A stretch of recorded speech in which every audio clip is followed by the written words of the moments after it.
This is Colin Brown, a director from Woodburn Cable Access Television, and I have the pleasure and privilege of being at Marion Gardens, one of the Master Gardener gardens here in Salem, Oregon, and I'm here with the chairman, Mr. Hank Burroughs. Hello, Hank. Hello, Colin. Yes, it's a real pleasure to be here and work with you guys. It's officially, this is the Oregon State University Marion County Master Gardeners Demonstration Garden. That's a big mouthful, but that's the real name of it. And I'm the manager of this plot, which we call the raised beds. And we're going to go through it and see what some of the things we're doing. Now, you call it a raised bed. What does that mean precisely? Well, a raised bed, as you can see with your camera here, it's cement blocks that are stacked up so that the plants are anywhere from 16 inches to 2 feet above the ground. And this makes it so that it's very handy for old folks like me. I can sit down here like so, and I can reach in between these things before they get this big and pick the weeds out and such. Or if they were little plants, we could pull the plants. And you have this plumbed into a water supply? Yes, we have automatic waterers in all the beds. You can see the little controller right here. And what I've got started in, that we have 8 beds altogether. And in the first 4 beds, we have a rotation. We're looking at sustainability. So we move the crops from one bed to the next. Now, corn uses a lot of nitrogen. And the next bed is the bean bed. It produces a lot of nitrogen. So next year, the corn will be over here, the beans will be in the next one. And in this demonstration garden, we do a variety of things. Rather than all one type of corn, this particular corn here is a grain corn called Hopi Blue. And it's named for the Hopi Indians, and it will make a blue flour type of thing, blue corn meal for blue chips and stuff like that. So I've got a block of it. Then I have a block of corn that makes the kind of corn that is the small ones that you would find, the baby corn that you find in Oriental food, Chinese food and such. So I've got a block of that. And then I've got another block here. This is another grain corn. This one is a flour corn. And let me get a sample here for you right quick. It can grind really fine. And look at the color of that. This one must got a little bit of cross from somewhere else. But you see, you've got when you say cross, you mean cross-pollination. That's what I'm thinking, because I would have thought that it should have all been one color. And we're seeing a little pink in there. Yeah. But doesn't that happen with all the corn? Isn't there a cross-pollination likelihood when you've got them all together? That's a possibility. This one started so much sooner to produce corn than that one, so I didn't think I'd get a cross. So it may just be that this hybrid that they've made is been dehybridized.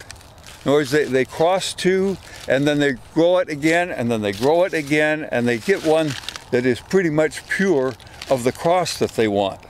And that gives them a real hard corn. You can't get your fingernail in it even. And so, as well as having a rotation of crops, I'm looking at resilience. So I'm growing food that is easy to save for winter time, such like that. Now, resilience means what? It has a technical meaning, right? Resilience in this case means for the grower. that are making crops that will last, and so he's got the ability, or she, to have a crop that will take care of them. They took care of the crop growing it, the crop will take care of them. And it doesn't take a lot of processing or something. These you can hang up in an attic, in a closet, in a garage, someplace where they stay nice and dry. And then when you get ready to eat, bust them off there, run them through your flour mill. Wow. Real handy. Now, one of the things I know about the master gardeners is you study crop predators. In other words, little pests, and you actually understand the kind of pests that you would have on this corn, and you would introduce something else that maybe will eat those pests. We'll have a real good example of that, Colin, when we get to the winter bed. Okay. Yeah. For some reason, the pests don't like my corn. The fourth corn here is a popcorn. Again, it's a crop that gives you food that's easy to save.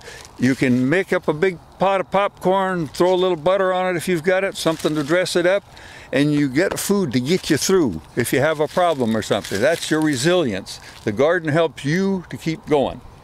Okay? The sustainability comes from cover crops, which we'll see in a little bit, and from rotating the crops to the different places. Okay? So now we'll take a look at crop, the plot number 2. Yes. Raised bed 2. It's the bean one. And let's go on the far west side of it here. We'll come over here.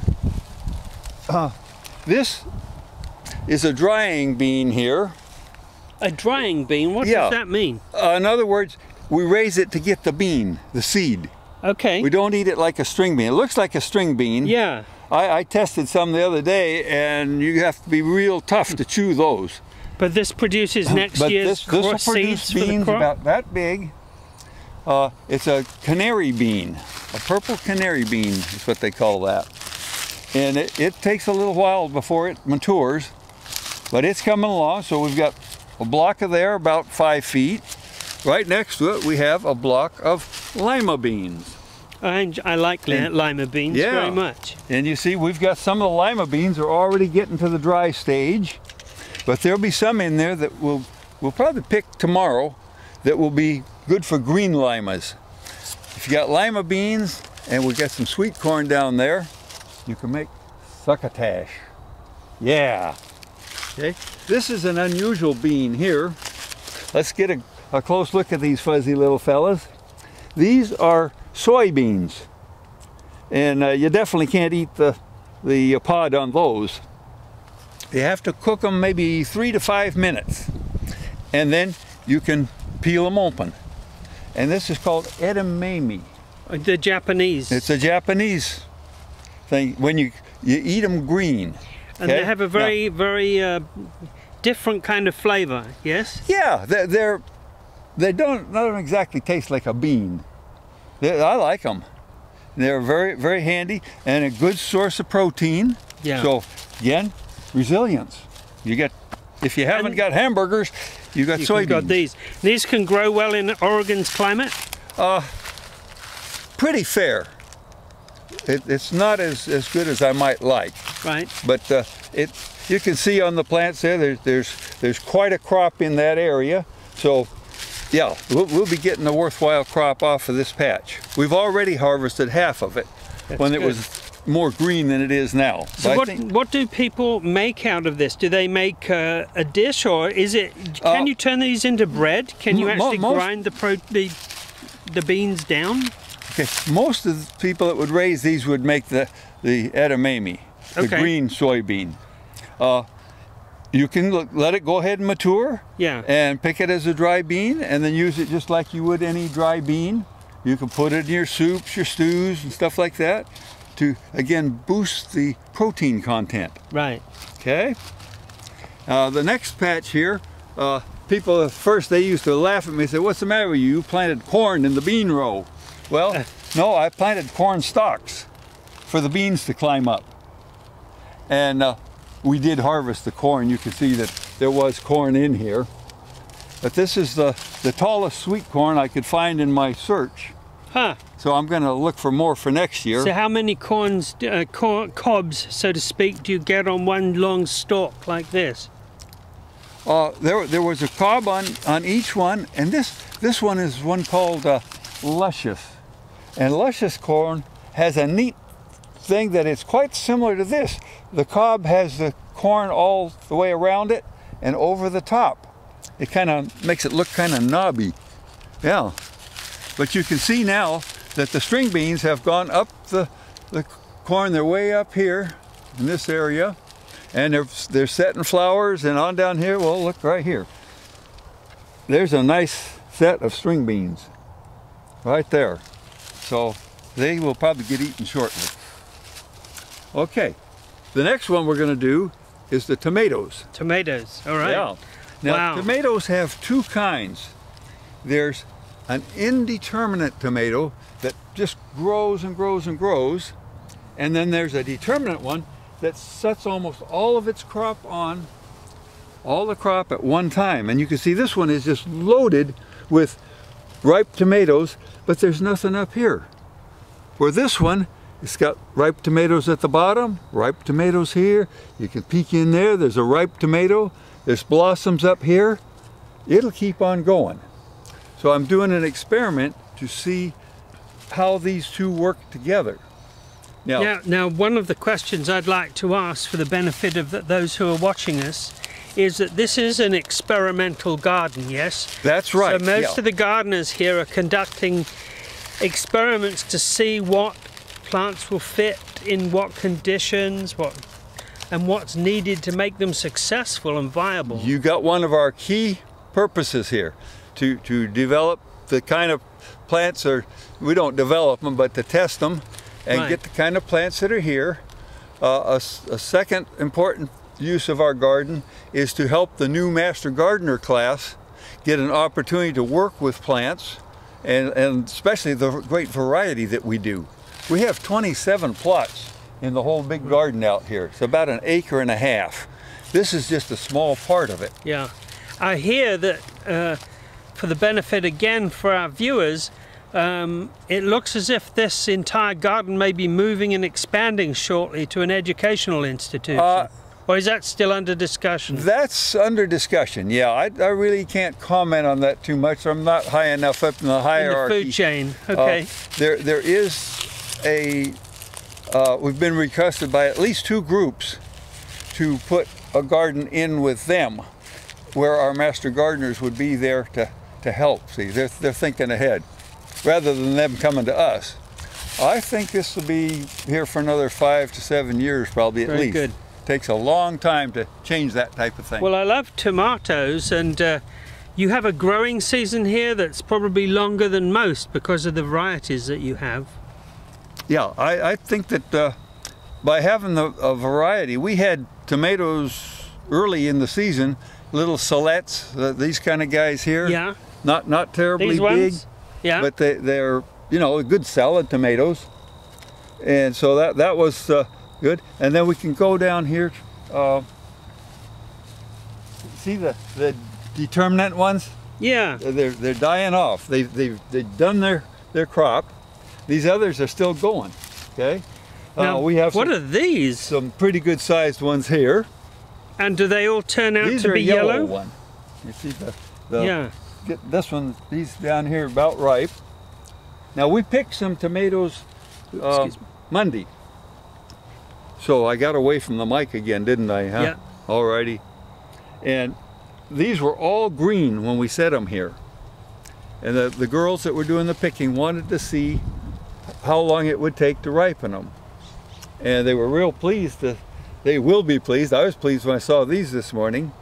But that's the thing. Now, these 2 tomatoes here, again, a determinate short one, an indeterminate one that's just growing up. This is an Amish paste tomato. Pretty good sized. So you make tomato ketchup out of this? Well, these are ordinary Romas here. Yeah. That's what you I love Romas. Now Romas do get bigger than that. We'll see some bigger ones on the other side here. Okay? And they're used for spaghetti sauce? The Romas? What are the aromas used in most? What are the aromas used in most? They're paste. Paste. Yeah, they also make really good drying tomatoes because they've got a lot of meat in them. Not, regular tomatoes got a whole bunch of seeds and juice and stuff. These guys have got a lot of meat inside of them. And so you get a lot more meat for your use. See, look at the size down here, some of these guys. Yeah. Okay. Now, what we've got on this side, over on that side, you notice they were in the round wire cages like a normal home garden would be, okay? They just stuffed them in there and let them grow, okay? This is using more of a commercial technique here, where we've been pruning these. You see, you've got one stem coming up, and then it branches into two, okay? Now, those are on strings, and we can give you a real good example what happens right here. When we took the determinate tomato out of this space right here, it gave us more room for this guy. So we took and let the string down, and we've got the tomato coming way out here, and we've got this much more we can grow. We've got about a month left of growing, and if things cooperate, we'll get another whole set of tomatoes. I'm thinking these got cooked in that last bunch of sun we had. Okay, so that gives you an idea. So it's another so these can go growing into October. About the middle of October, we can expect to have a light frost at least. Wow. Yeah. So, and when you know the frost is coming, you can take and pull your plant up and just hang it up in the garage And dry them. And the ones probably like this one here, that will ripen, just hanging in the garage. Okay, so you get more out of it. And again, you see we should have caged some of the determinants. I think that we messed up on that. That these should have been wired up. But still, you can see how most all the tomatoes are ripe at one time. And you look at its neighbor, and you got lots of little green ones, and you got little bitty ones up here coming along. Okay, so that gives you a lot wider range of picking time. Great for eating them, for fresh. These are really great. You're going to can them, make tomato juice, make tomato sauce. With the paste tomatoes down there, you're going to make them into paste to put on your pizzas. Okay, so those, you want to get a bunch of them at one time so you can make a bunch. All right, then the fourth bed in our rotation is the squash bed.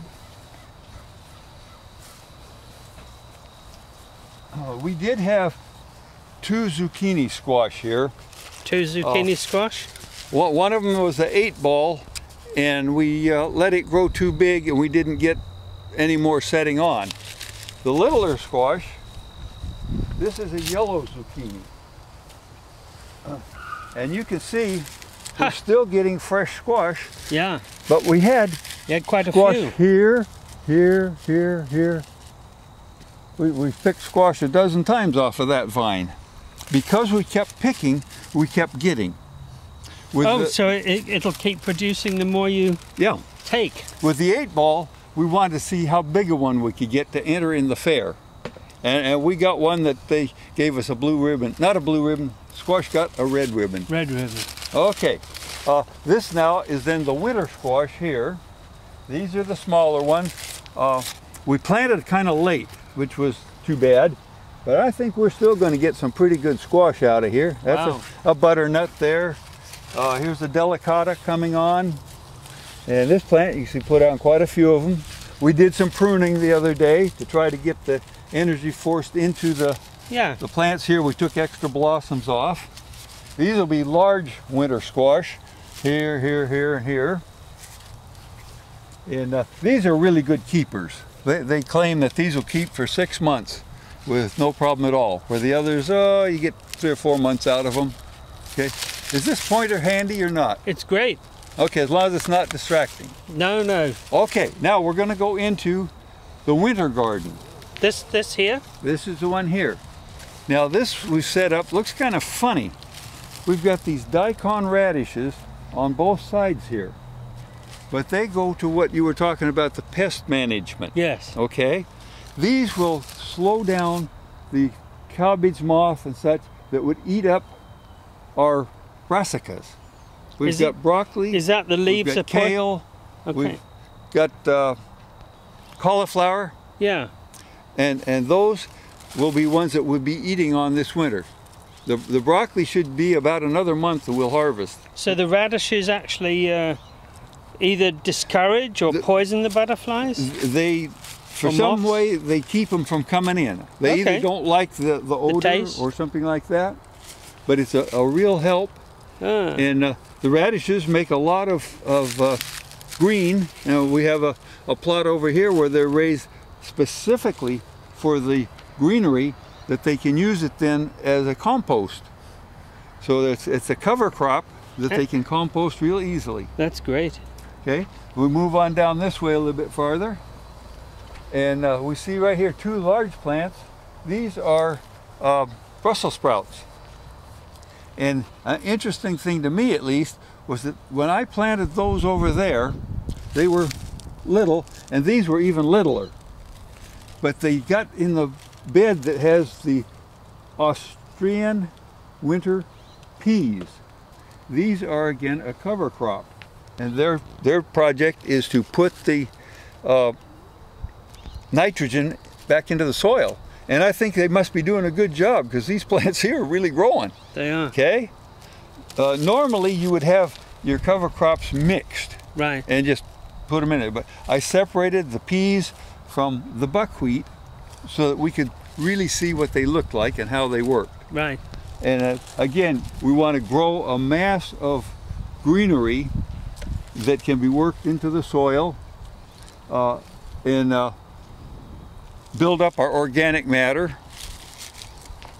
These have been, believe it or not, I have cut these back 4 times already. And they just keep coming up because I don't want too many of them to get seeds. I'd like a few just to see if we can get some. But buckwheat is hard to grow because the seeds don't ripen all at one time.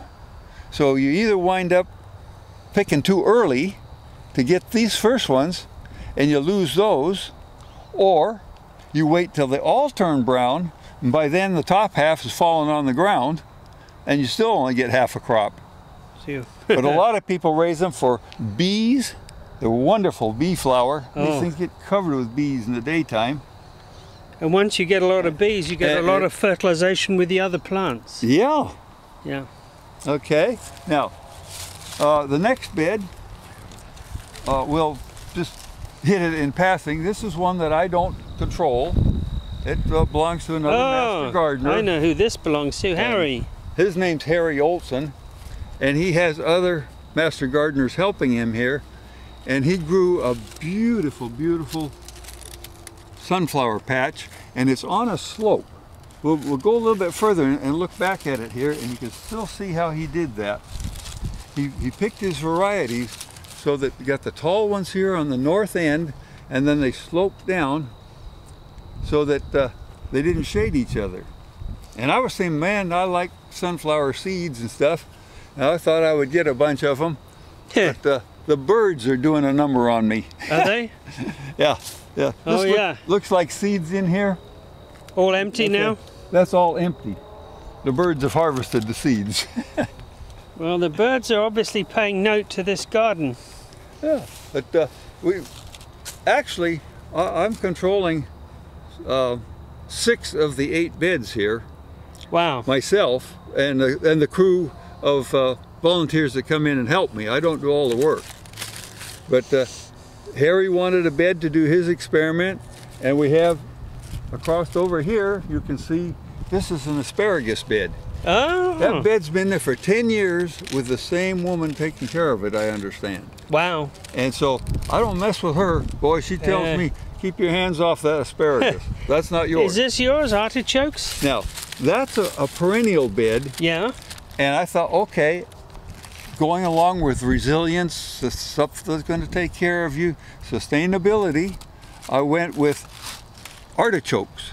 I've never raised artichokes before. Yeah, and this is what my wife loves. Yeah, she loves artichokes. We've got 3 different kinds in here. If you think the birds are stealing things, it's not the birds.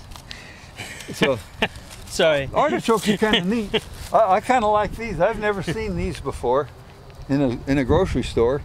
These purple ones. So wow. I'm thinking one of those is going to go home with me pretty quick, and I'll see what it tastes like. That's a strange looking plant. It looks like that plant in the little shop of horrors that eats people. Yeah, I thought these weren't going to do anything at all. These 3 here. Yeah. I mean, they lagged and they looked terrible, and I figured, you know, I just wasted my money on them. But this one at least is going to make it. Yeah. I don't know, maybe soon we'll have another one pop out of there. Like I said, we have about a month left. Yeah? And in that month we might make some difference. If we have mild weather, yeah. As an experiment, I planted cucumbers on that side. Now these are ones called Space Master, and they're designed to be a low bush one, a small. I thought, okay, that would be really great. It'll help keep the weeds out. And that side doesn't have anywhere near the weeds that this side does. So it does work. Now shortly, when we get done harvesting artichokes, probably about maybe the first frost or a little bit before, we're going to plant rutabagas in here. Oh yeah. Because by the time the rutabagas are up, we will have had to prune the artichokes back so that they get through the winter without getting frozen. We'll be cutting them back, and then next year they should come up a lot better. We should get bigger artichokes on the plants. So I'm kind of looking forward to that. And these are fairly small. Yeah. Even the big ones are not like what you see in the grocery store, but they sure taste good. Absolutely. Everything tastes better when you pick it now and eat it in 5 minutes. Now, I do know, I'm going to ask you a question about soil testing. I understand in the Master Gardeners you talk about soil testing a lot. Is that right? We do quite a bit of soil testing. Yeah, it's very important on things like the blueberries that need an acid soil. You want to be sure that you've got acid. We tend to have alkaline out here. Yeah. So that's a test. 2 years ago we did the raised beds. We found out how much nitrogen and stuff they would have in them in particular, and also how much of the compost, the biomatter. And with a little bit of effort I did some digging, and I found out that when they built the beds they backfilled them with the normal dirt for about halfway. Okay, it's clay. So we're actually only working on the top foot or so of the soil here, and it's working fine. I think it's fine anyhow. When I look at the size of these plants and that great big tall corn down there. Very good. One of the things I heard about that I had not known is you can overdose a garden with compost and fertilizer. You can make it. You can, yes. If you put too much in there, it's a real problem for the young plants. Yeah. Okay. The young plants have very tender roots. We have an experiment going in our greenhouse right now, using a device called an Oya, which is a little clay pot, and we're doing it in containers to see if we can learn to transplant them and such. Things like beets that you normally don't transplant. Well, we're working on transplanting that, and finding the science. Jeannie Brown, your wife, has been a real big help on that project. But again, it's experimental. We're not bragging about it too much yet. Yeah. But it appears to be working. That's wonderful. And I'm working towards it. I want to get the maximum amount of food out of the minimum amount of space. Yeah. Thinking of people with in apartments or very small yards. I didn't pay good attention to our starting time here. I could show you a neighboring bed or plot or two if we have time. Do we have time? Okay. Oh, we have 5 minutes. Let's see if we can spring into action. Let me show you this one here. Yeah. This is the small space garden. This is for someone who's got an apartment and a little back. See, he made boxes here. Yeah. You could put those on a balcony if you wanted to. Yeah. Something like that. And you can see he's got bigger boxes over there. For tomatoes. Look at the size of the tomato plants he's running. Yeah. See? Really can go. The Master Gardener training program? Jean is saying, Master Gardener Training Program. How do people get connected with this? Oh, how did they get in on that? I saw a thing on the mail list that we're on that the applications for 2017 will be available very shortly. And you can go on the Marion County Master Gardener website. Okay. And you can see an application there. Okay. The class starts in January and it runs to about April. And it's every week on one of the inconvenient things, it's on Monday, which is tough for some people that have jobs. Yeah. But yeah, it's a good program. You learn a lot. You wind up with a big, thick notebook of information when you get done. And a lot of it's practical. It's not just classroom, is it? Oh yeah. This is how you get to go Mrs. see Brown, things, my wife, got involved. Was basically by going in and then started to participate in the hours that she needed to put in for this. That's right. So people can come here and work once they're in the program. Mm-hmm. So this is the second reason we have this demonstration garden, is for the people to get additional hands-on training. And I'd like to show you our adaptability. We have a frame over here. We had one student in our class this year that's in a wheelchair. So we set up raised beds that she can just roll up to. And it's too low for me. If we take a quick look here, I'm kind of proud of this idea.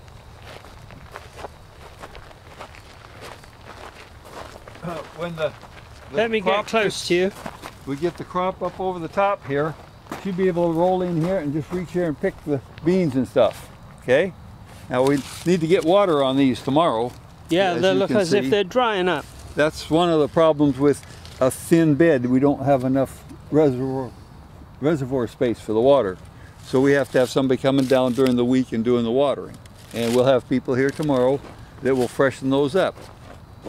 But it makes a good example of how we can work with anybody to try to get their garden hours in, or anybody that wants to learn. We're open to the public actually on Mondays from 9 till noon. That's our scheduled time for all plot managers to be here.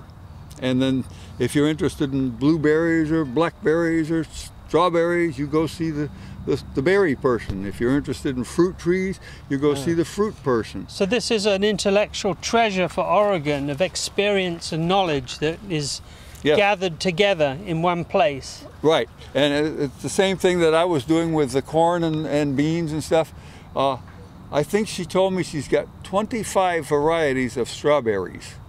So you can see what the different strawberries are like. And if you come down, say in June, and maybe July, and in August, you can see which berries have carried along. And are you allowed to taste the difference? Yeah, usually if somebody is here. We do not normally provide a lot of enough, like you can't make a batch Otherwise of jam. there'd be no gardens. Yeah. If we have excess, we do donate it to the food banks. For like Food Share gets a bunch. Right across behind us is the youth center, where there's people over there that need a little bit of supervision. They have a store up front. We do donate stuff to them too. That's wonderful. They have a big garden behind us. Yeah. They got a lot of space back behind us there. And the young people participate in that, in their own garden? And that's where they work, yeah. They've got a whole big, from over that side there, by the greenhouses, all the way across is tomatoes that they're raising back in there. So I don't have to donate any tomatoes to them. Yeah. They got lots of them. Hank, I think we've had a wonderful time. I hope we can do this again and explore more deeply, maybe look at the greenhouses. Yes. And thank you for being a guide to my partner in marriage, in her experience here. And it's just a great thing to meet you. This is Mr. Hank Burroughs, the chair of the Master Garden here. Right. And I am Colin Brown from WCAT, Woodburn Community Access Television, saying thank you for peeping into the garden. Thank you, Han. We'll look forward to showing you more of it next time. Thank you so much. We'll do a whole series next summer.